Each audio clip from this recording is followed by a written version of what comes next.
I evo ga, moj dragi gost, prezimenjak Pavlović, a po imenu Branko. Može kafa, ja nisam ni pitao, toči se ovde, pa ovo je domaćinska kuća. I to domaća kafa, mislim. Nama je inače u Srbiji jutro do 2 sata, prema tome. Evo sad, boga mi, koliko je, od 13 minuta do 11 sati. Ja to namjerno šatro, kao kažem, koliko je sati da bi se znalo da je ovo uživo, da naši gledalci mogu da se javi. I evo, pozivam vas, sad da idemo, pričamo o nekim... Bilo su ove vesele priče i vesele teme kad je Daniluška bila ovde. Nažalost, oni nisu mogli da nas prate sve vreme, to možda nije bi bilo ni primjereno, ali u svakom slučaju smo ovako malo uživali u dobroj muzici.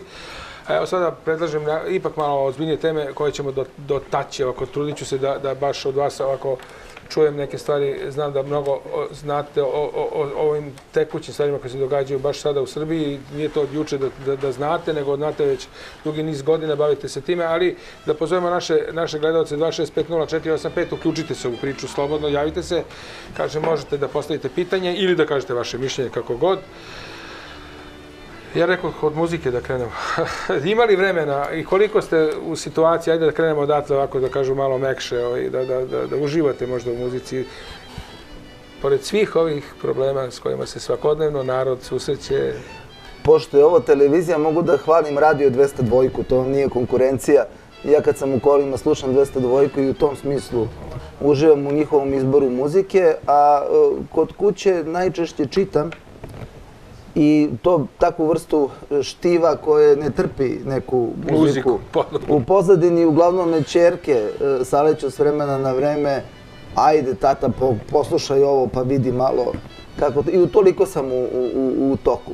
Inače, mimo toga, nažalost, ja nemam vremena za muziku. Ali kada su neke stvari koje se tiču države, koje se tiču naroda u pitanju i takako se nađe vreme da se malo razmišlja o svemu tome, da se stekne neki svoj stav. To su prioriteti, sigurno. Je tako? Pa evo, ajde sad da krenemo od nečega što je zaista akutan problem u Srbiji, jeste nedostatak para.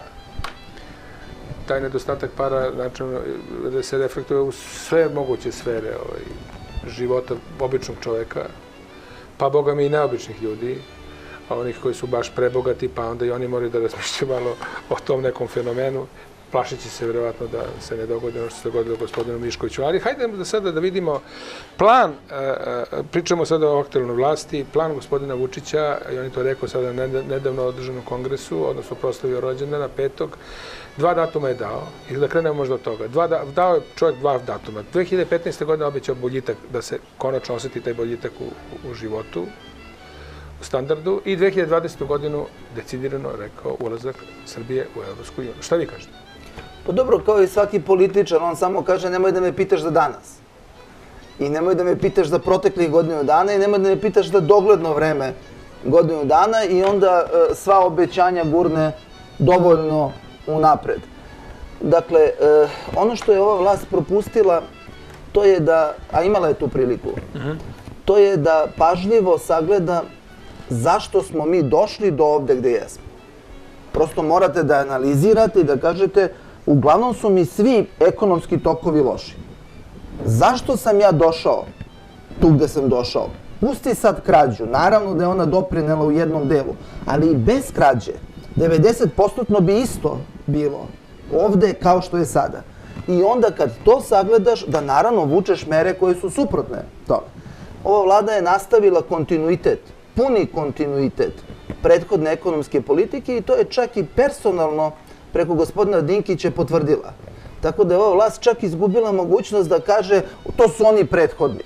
To može ukoliko ti gospodin Dinkić nije ministar finansije i privrede. Ako ti gospodina Dinkića koji personalno reprezentuje celokupnu ekonomsku politiku prethodnog perioda staviš na to mesto pa ga sad staviš da ti bude glavni sa ovim arapskim pregovorima odakle govoriš da će doći glavne investicije i tako dalje, dakle, onda ti ne možeš ni da se pozivaš na to. Nisu to uradili. Dakle, kod nas se sprovodi jedan neoliberalni koncept u kontinuitetu od 2001. godine koji unutar sebe ima takve mehanizme da vama industrijska proizvodnja mora da propadne. Prosto je takav model napravljen. Mora da vam bude bolje i isplativije da bilo šta uvozite nego da bilo šta proizvodite u Srbiji. To jeste problem. Mora da vam razvali finansijsko tržište koje ste vi imali i da uđe sa svojim bankama. Nama je 74% su strane banke vlasnici ovde i onda kukamo i kažemo pa previsoke su kamate. Kad strani konkurent ima kamatu 2,5 do 3%, a ovaj u Srbiji prosječno, u evrima govorimo, 13 i naviše, 11, 12, 13, najbolji 9-10. Onda je jasno da ne možemo samo po tom osnovu da konkurišemo. Čak i kad bismo startovali sa istom organizacijom rada, tehnologijama, brendovima koje možemo da plasiramo i tako dalje. Dakle, to vam počisti, nametne se tu finansijski da može dalje da uzima, nametne vam onda dodatno jedan koncept privatizacije koji zapravo omogućava da najbolja preduzeća koja zasnivaju profitabilnost na tržištu Srbije budu prodata strancima. I to se i dogodi. Pogledajte, duvanska industrija koja je zasnovana na ovom tržištu prodata strancima. Sve pumpe i naftna industrija Srbije Rusima, farmaceutska industrija prodata, cementare prodata. Znači sve što vam je veliko i važno, ljudi obično misle to su domaći tajkuni pokupovali. Ne. Stranci su vam nametnuli koncept u kome su banke, osiguravajuća društva, sve stranci. Dakle, oni su vam pokupili najvažnije. Posle ide naša ludačka korupcija preko one mere koje su oni mogli da prihvate. Pazite, iz ugla stranaca kad vam nešto kupuje i njemu je korupcija u redu. Jer to znači da preduzeće koje kupuje, cenu koju daje u budžet, ono što se vidi, i mito koji daje u zbiru moraju biti mnogo manje od onoga što kupuje. Znači, što bi se bavio time? E sad, pa smo mi preterali. Pa smo krenuli baš ludački da krademo, a onda ova prethodna vlast Demokratske stranke, ona je zavezala celu stvar, pa izbacila tajkune. Pa reci, ba ne, mi ćemo da budemo i prodavci i kupci. Kakvi tajkuni? I oni zavezali jedan čitav zatvoren sistem koji je tu trebao da uradi. Tako da, mislim da ovde zapravo gospodin Vučić ili vlada ili kogod uopšte ne donosi ekonomsku politiku. Ekonomska politika se piše s polja i to je čak brutalno sada kroz ovog novog ministra financije pokazano u Srbiji. Dakle, stavimo vam bilo koga ko nema nikakvo iskustvo, on će da bude oduševljen sve što mu kaže MMF i Svetska banka i reći će divno je prošao razgovor, uvažavaju nas više nego ikada ranije. Šta te uvažavaju, daju ti tamo, ti potpišeš, možeš slobodno i da ne postojiš. Tako da je ta ekonomska politika suštinski izmeštena izvan Srbije kao i mnoge druge politike. I u tom smislu gospodinu Vučiću, nažalost, kad je došao do ovde dok je došao, ni ne prestoji ništa drugo nego da neka obećanja daje za ubuduće i da stalno govori o nekom novom početku. Mi smo ipak sada već dobrano prešli, skoro približamo se 1,5 godina ove vlade, a još uvijek nam se najavljuje novi početak. Stalno nam se najavljuje novi početak. Kakav početak je prvih 100 dana? Evo, ajde, kažemo su stvarno nasledili užasno stanje, tu se ja slažem. To jeste. Evo, ne bude 6 meseci. Nemoj posle 1,5 dana da mi pričaš o novom početku. Pričat ćemo i nastavit ćemo priču, naravno, odmah posle vesti, 5 do 11, sada u ovom trenutku idu najnovije vesti, pa se vraćamo u studio. Hvala vam. Nastavljamo priču sa našim, da kažem, izuzetno dragim gostom Brankom Pavlovićem. Pričamo o nekim aktualnim temama. Evo, zakačili smo za tu ekonomiju, pa hajde nastavimo sad. Sad ja ono što sam najavio, ali možda da završimo ovu priču o tome što smo čuli, neke planove, da tako kažem, ja bih to pre rekao planove, nego ako nešto obećaš, onda je to nešto, jedna druga kategorija, ali ako nešto kažeš, planiramo to i to, onda manje je to opasno, čini mi se, kad se nešto podvede pod planove. Kako vi gledate tu priču, ekonomija, na osnovu čega gospodin Vučić, ako iz vašeg ugla bazira, tako, možda ćete mi reći, pitajte njega. Ne. A kako vi gledate na to? Pa ne, zato što je ekonomija stvarno centralna tema i sva istraživanja javnog mnjenja koje inače gospodin Vučić, koliko meni je poznato, dnevno prati, mu govore da je to tema. I onda on, naravno, kao i svaki političar, da ga ne bi taj talas besparice o kojoj ste vi i ekonomskih problema preklopio, onda on kaže, ovaj tsunami ide na mene, aj se ja popnem na vrh talasa. Ja ću da govorim, jeste ljudi, ekonomija, zapošljavanje, svako radno mesto i tako dalje, u nadi da me talas baš neće preklopiti ili da neće tako brzo, ali je problem u konceptu. Naime, nijedan političar vam nikad neće reći da on prosto obećava.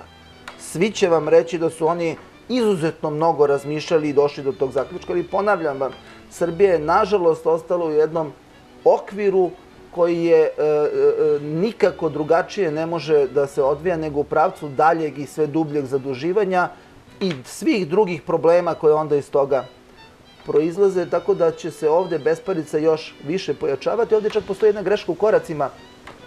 Ako hoćete da uvodite nekakvu finansijsku disciplinu, onda prvo morate rešiti pitanje nelikvidnosti u delu u kome to kreira država. Prosto rečeno, država mora da plati sve svoje dugove. Odmah da plati sve svoje dugove, to je nekih 1 milijardu evra. I da onda, kad država plati 1 milijardu evra, onda mi koji koristimo taj novac, međusobno prebijemo još 2 milijarde. Od istih tih milijardi. Ja platim svog dobavljača, platim radnika, onaj plati struju, onaj platimo doprinose. Zavrti se i iščistimo sa 1 milijardom koje država uradi i naših još 2 milijarde, mi iščistimo nekih 3 milijarde evra dugova koji trenutno stoje na leđima građana i privrede. Pa kad to uradiš, onda polako počinješ stvarno da šrafiš stvari i polako da ih dovodiš neku normalu. Ovde je napravljeno obrnuto. Bez rešavanja pitanja likvidnosti koje kreira država, ušlo se u finansijsku disciplinu i onda imate potpuni raspad sistema. Neko se javlja. Dobar dan, izvolite. Sad vi. Halo, dobar dan. Ovdje je jedna gospođa iz Njemačke. Ja mislim da se dosta razumijem u ekonomiju zato što na zapadu živim već dugo godina i pratim cijelu ekonomiju i sve i političke stvari svud u svijetu. E sad pogledajte, ovakva je stvar. Ja zamjerim našoj svakoj vlasti, pa i ovoj, zašto slijepo vjerujete zapadnjacima. Molim vas lijepo, taj jedan kao Strauss-Kahn, je li znate ko je taj čovjek? Da je on u Briselu imao za lobiste kancelariju svoju. Da li poznate, oprostite samo malo, da li poznate možda da ukucate u internet Nigel Farage, on vam je u parlamentu u Briselu, on vam je zastupnik Engleske, on kaže da Evropska unija ide ka jednoj diktaturi, oni žele da uruše genetski modifikovanu hranu, oni vama hoće da uvale, oprostite. Mislim, vi morate otvoriti oči, to su korporacije svjetske koje hoće da očiste ili bogati, samo da bogati ostanu, a sirotinja da se uništi. Da li vi apsolutno imate osjećaja za to? Šta oni rade? U poljoprivredu vam se, ko će šta saditi, kako? Toliko vam se petljaju, kažite ne. Pa evo, izvolite, bombardujte nas ponovo. Evo, mi nikog ne diramo, ali ne. Znate šta je genetski modifikovana hrana? Prije par dana bilo u Berlinu veliki protest i to vam ne pokazuje televizija. Isto tako u Njemačkoj ovdje ne pokazuje. Angela Merkel radi sve što oni njoj plate i što oni njoj kažu. Znate šta, vi morate dobro otvoriti oči. Gospođo, hvala vam na ome. Samo ću... Evo, Njemci se strašno bune pojedini. Evo u internetu imam Dirk Müller, ako ga on je ekspert za... On kaže, urušit će se dolar, urušava se naravno čim dolar i Amerika, pa vidjeli ste, Amerika je bila skoro bankrot prije. Oni štancaju te pare, prazne papire vam daju bezvrijedne. Jednog dana se urušava jer Amerika ne može više otplatiti svoje dugove, a Evropa da se ne govori. Mislim, ovaj neokapitalizam se urušava, a vi dovodite neke strance koji su ovdje sve urušili na zapadu, pa sad idu i tamo. Vama da prodaju... Kako oni bolje znaju. Sve smo vas, mnogo tema ste načeli, gospođo. Imam par imena koje bi trebali u internet malo da pogledate šta se radi. Hvala vam na ovom uključenju iz Nemačke. Hvala vam, puno vam hvala što ste se javili i rekli ste šta mislite, niste postavili nikakvo pitanje, ali kao da jeste, hajde, načeli gospođo mnogo tema. Pa evo, da vas obradujem, znamo svi jako dobro što znači GMO ili genetski modifikovani organizmi. U ovom trenutku postoji jedan ovde lobby koji se bavi time da se to, da tako kažem, zakonski dovede u neki nivo da možemo, kažu, promet samo, pa ne proizvodnje, tako dalje. Ali hajde da gospodina Pavlovića pitamo, jeste zapamtili otprilike... Gospođa je otvorila jedno pitanje za koje bi nam trebala 3 ovakve emisije, zbog toga što mi u Srbiji uopšte nismo ozbiljno raspravili pitanje puta ka Evropskoj uniji. Taj put ka Evropskoj uniji za Srbiju, on je, trebalo bi da bude, a vidimo da nije, neprihvatljiv već samo zbog toga što se traži dezintegracija Srbije i otimanja Kosova i Metohije. Ali mimo toga, o tome se još i govori, ali mimo toga postoje ozbiljni ekonomski razlozi zašto nije dobro za Srbiju da ide ka Evropskoj uniji, a gospođa je poentirala jedan treći segment pitanja o kome ona je tu potpuno u pravu. Nažalost, kod nas se gotovo uopšte ne raspravlja, a to je šta je uopšte ta Evropska unija nezavisno od nas, kuda ona ide sama po sebi, koji su njeni unutrašnji sukobi i tenzije. Nažalost, pošto mi nemamo raspravljenu u našem makar intelektualnom prostoru, pa da sad možemo ukratko samo da kažemo, ja mogu sad samo da kažem svoj stav. Dakle, ja mislim da je za Srbiju ekonomski mnogo bolje da ne ide ka Evropskoj uniji, nego da ostane samostalna i da se vrati na koncept pune nacionalne države u smislu makroekonomskih mera koje možeš da povlačiš. Zašto mi ne možemo da se izvučemo iz problema u kojima smo upali? Zato što tebi Evropska unija i Amerika, mislim, realno govoreći ovde u Srbiji, SAD, Velika Britanija i Nemačka, to su 3 glavna faktora. Oni ti ne daju ti da tvoja Narodna banka Srbije vodi monetarnu politiku kakvo ovlašćenja ima Evropska centralna banka. Ne da ti. Jer bi to omogućilo da se ne zadužuješ kod stranih banaka, nego kod centralne banke. To neće, nego te usmerava i tako dalje. Terate da imaš prejak kurs dinara da bi uvozna roba bila što jeftinija i da bi ono što bi moglo da se izvozi i da eventualno njemu konkuriše na drugim tržištima bilo nemoguće, ne može da opstaje i tako dalje. Dakle, i treća stvar je, ovo je sad jako, veoma zanimljivo, ja sam pisao neke tekstove o tome da postoji jedna velika strukturna ekonomska razlika između Francuske i Nemačke. Mi ovde u Srbiji gledamo Francusku i Nemačku kao jedan neupitni dvojac koji suštinski kreira sve što će biti u Evropskoj uniji, pa onda to dalje. Nije problem Nemačka-Grčka. To Evropska unija može da ispegla. Problem je što su ekonomski pokazatelji Francuske i Nemačke ne samo danas različiti, nego su i tendencije potpuno različite. I već za 3 godine politika to ne može da premosti. Ovo sada još može. Na primer, 82-3% zaduženosti Nemačke, 94,5% Francuske. Francuska ide ka preko 100 dogodine. Nemačka će da spusti na 80, možda ispod. Nemačka nema više budžetski deficit.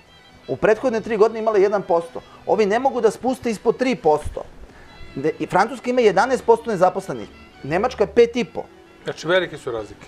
I idu u suprotnim stranima. Tako da, gospođa, ne samo na ovome, moram da kažem, su ipak izbori bili u Nemačkoj sada, gde je gospođa Merkel razvalila, dobila 40% glasova. Tako da, u tom smislu, Merkelova za Nemce vodi odličnu politiku i Nemačka je, baš koristeći se polugama nacionalne ekonomije, ušla u reforme 12-15 godina pre svih. I zato ima bolje pokazatelje od ostalih. Neko se javlja, meni je drago da se javljate, pa dobrodošli, izvolite. Sada ste vi u programu. Dobar dan. Dobar dan, dobrodošli. Dobar dan. Čuli smo vas, ako ste slišali televizor, bolje ćete nas čuti. Evo, dobar dan. Zovem iz Novog Sada. Dobro. Samo želim da kažem, da vas pozdravim sve u studiju i sve gledalce vaše televizije i da kažem kako me ova gospođa koja je prethodno zvala veoma impresionirala. I sjetio sam se šta bi možda naš premijer Ivica Dačić odgovorio na njeno prethodno izlaganje. Pa što se gospođa onda ne vrati u Srbiju kad je već tako? A šta vi kažete? Pustite Dačića. Daje nam lekcije iz Njemačke,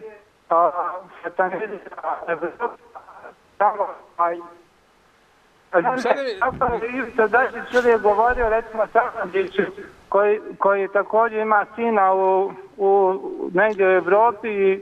Ajmo, gospodine iz Novog Sada, da se ne bavimo, rekla, kazala, imate li vi nešto? Smiješno, ona satanizira tu Evropu, a onda samo se veškari. Molim vas, me čujete, samo trenutak, molim vas. Njena možda 7.000 evra i njena planira je obezbijeđena, a nama ovdje stali stavljati. A vi mene čujete? Jer mi se čujemo mi sada?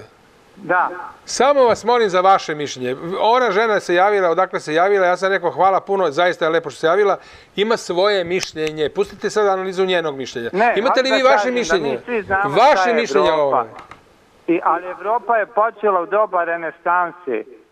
Mi živimo u zapadnoevropskom kulturnom krugu i od toga ne možemo da pobjegnemo. Šta je vaša ideja? U Evropa da, a Evropa ne.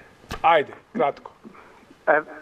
mi smo svakako Evropa i geopolitički, mentalno i kulturološki i svako drugo. I ne možemo da pobjegnemo. Ono što svi kažu, mi ne možemo da budemo u Kavkazu, ne možemo da budemo u Sibiru, ne možemo da budemo sada da se zamijenimo sa Severnom Korejom, ne možemo da budemo sa Bahamima. Mi smo ovdje gdje jesmo. Znači, geografski i mentalno i kulturološki... Sve smo vas shvatili, dragi moji Novosađanine.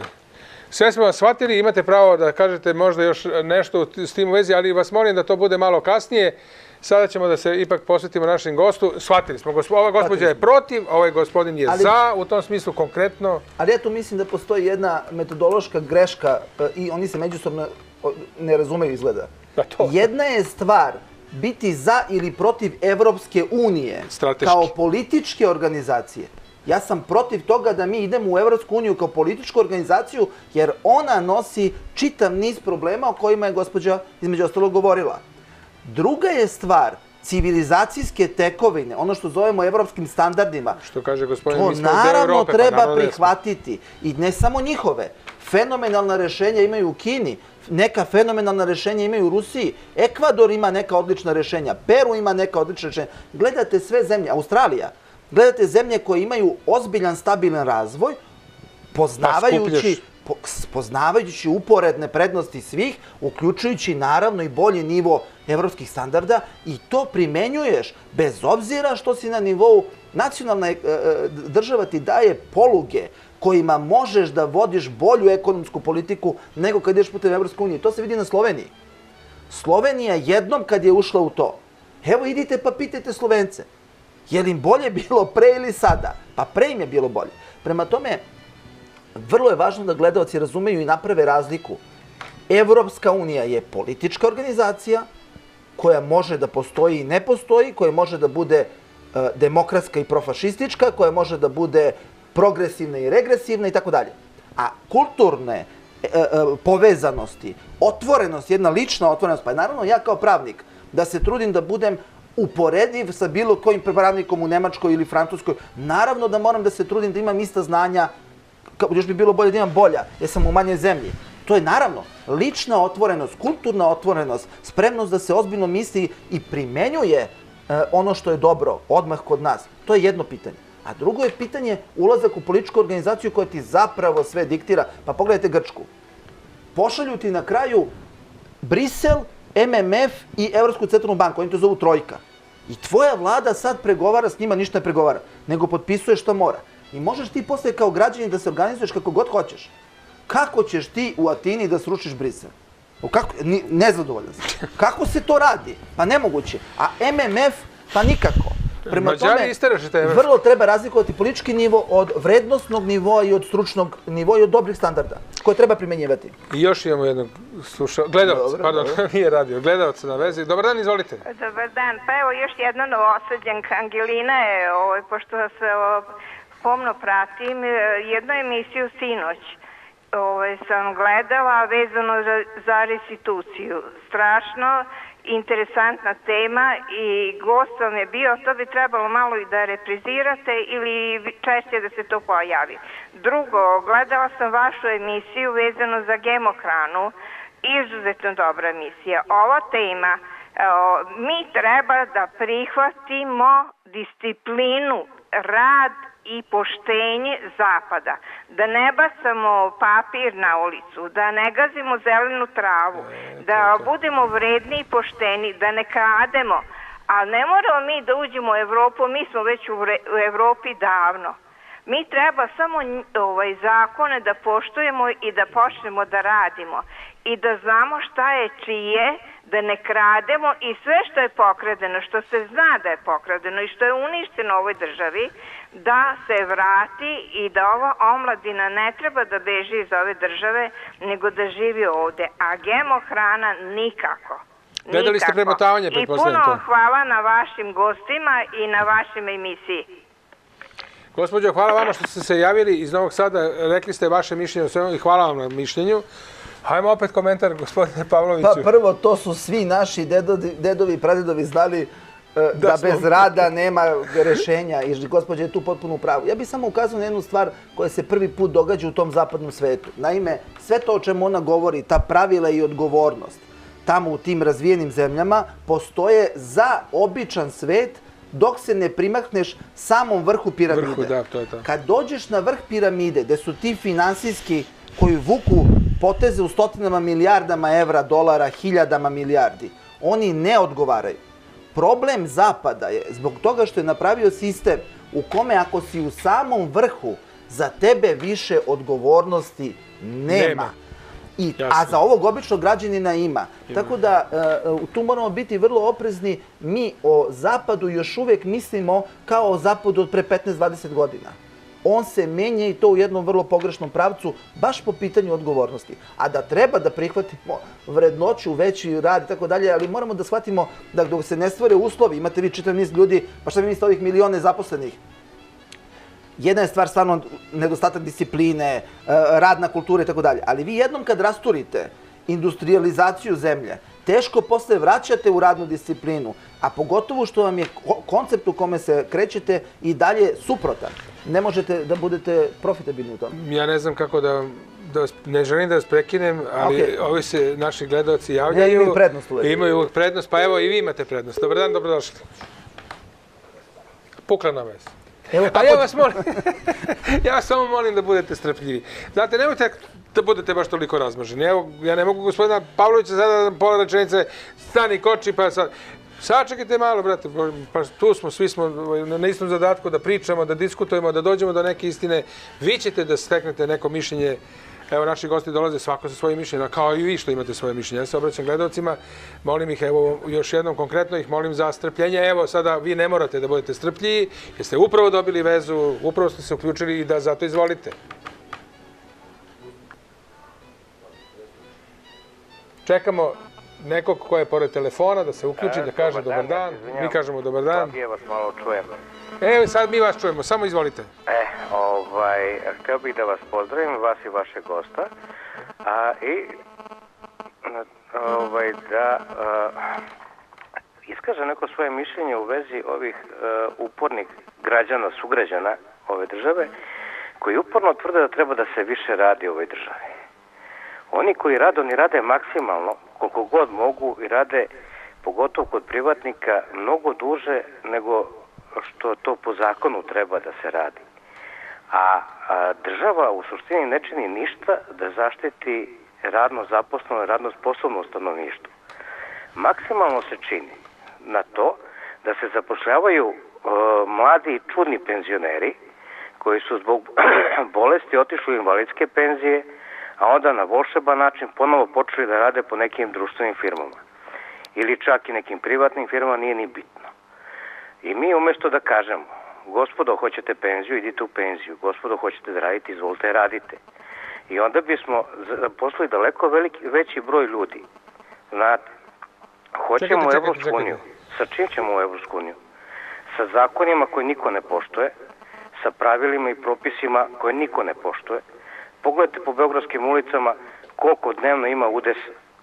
Znači, počeo od tih nekih minimalnih kulturnih potreba stanovništva. Za kulturu ove godine izdvojeno koliko? 0 dinara. Pa da ne idemo dalje. 0,7. 0,7, da.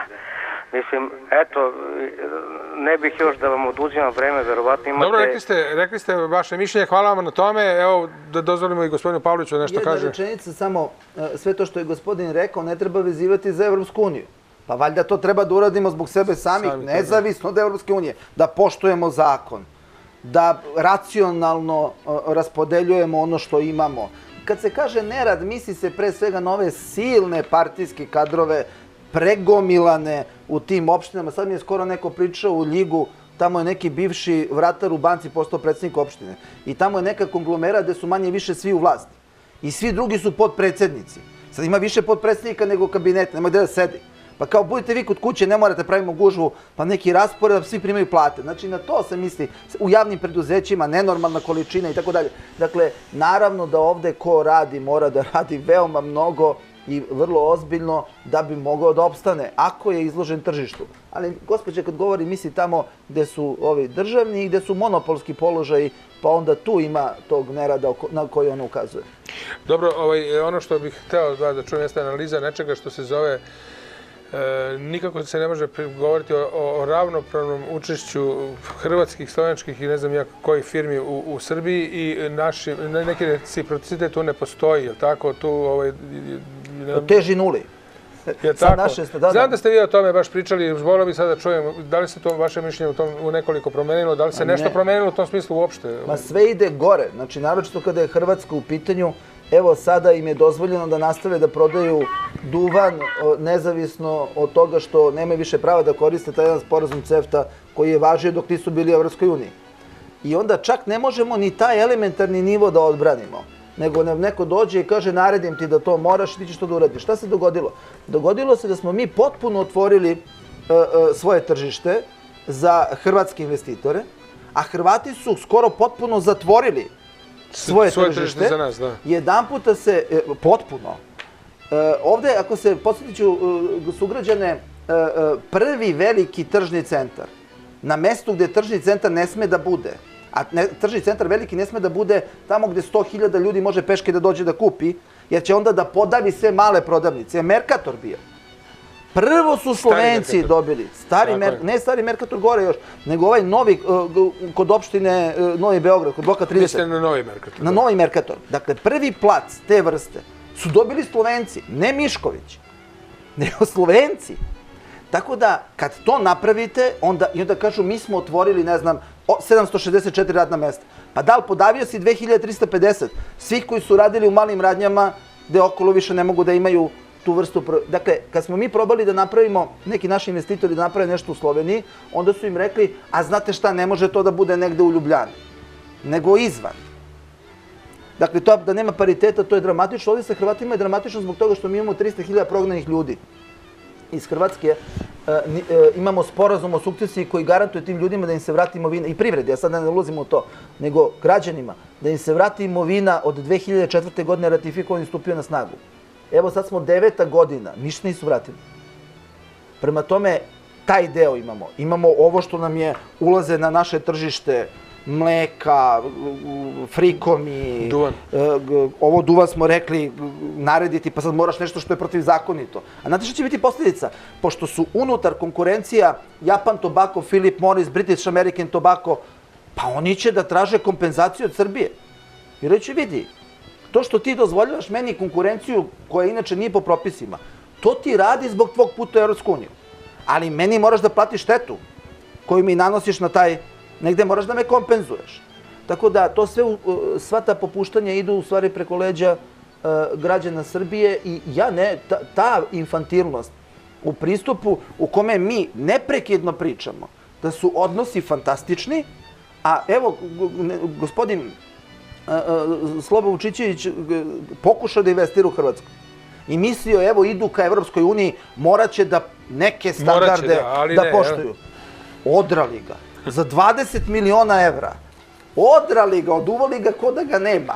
Dakle, neko ko je bio u upravnom odboru Kolinske, neko ko je ozbiljni investitor, neko ko je proevropski orijentisan. Ma kakva pravila Evropske unije, kakvi standardi... Znači, gospodine Pavloviću, da li to znači ona čuvena rečenica iz Orwella iz 84. Svi su jednaki, samo je neko jednaki. Da li se to može na neki način tako tumačiti? To može, samo što tamo bio neki veliki brat pa to implementirao, naterao. A ovde ne, ovde ti sam srljaš u besmisao.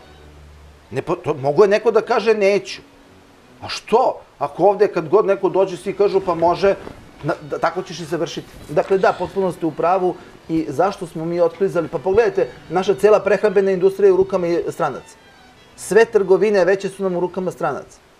Minus Gomex u Vojvodini, ali mislim, sve drugo veće je u rukama stranaca. Banke u rukama stranaca. Pa kako vi mislite da ćete da se razvijate? Šta, on će da kupi trgovine da bi tvoju robu stavio na najbolje rafove? Pa čekajte, pa to ni malo dete ne veruje. Pa naravno da će uvozna roba biti na najboljim mestima da bi imao... I onda tebe stavi, tvoje proizvode iz Srbije stavi negde dole i kaže, ma nije tačno. Mi smo otvoreni da prodajemo, a neće ljudi da kupe. Evo, pogledajte rezultate prometa. Normalno. Prema tome, tu je gospodin Menciger, jedan vrhunski ekonomista iz Slovenije, stara garda sa svim iskustvima, na kraju vrlo jednostavno definisao. Stranci su dobrodošli ako žele da ulože u nešto potpuno novo. Od ledine da krenu. Dobrodošli su. I ako treba da upravljaju nečim čime mi ne umemo da upravljamo, u svim drugim stvarima, kakvi stranci? Tako da ta priča o direktnim stranim investicijama kao osnovu, temelju na kome ćeš napraviti razvoj, pa ne, to je put u kolonijalizam. Ti ne možeš time da se razvijaš, dobro je došlo, to ne treba oterati, treba praviti sve propise da bude pogodnije i tako dalje, ali za novo. Izvoli, mi to nemamo, to je novo, tehnološki si napredniji, to je u redu. A ja tebi da prodam ono što je inače samo po sebi dobro, da bi ti ostvarivao profite, pa to je besmisleno. Gospodine Pavloviću, drago mi je da ste bili gost ove emisije uz jutarnju kafu. Nadam se da vam je kafa... Odlična kafa. Rekli ste već jednom, ženska kafa. Sad dobro, hvala vam što ste bili zaista gost. Evo, načeli smo neke teme, ne možemo naravno sve, mnogo je to. Naravno. Mnogo bi bilo priče, ali ova emisija, eto, na kraju, gledam 11:30, kraj. Još jedno hvala što ste bili tu, a mi se družimo već sutra u istom terminu od 10 do 11:30, pa eto, donesite sami svoje mišljenje, napravite zaključak.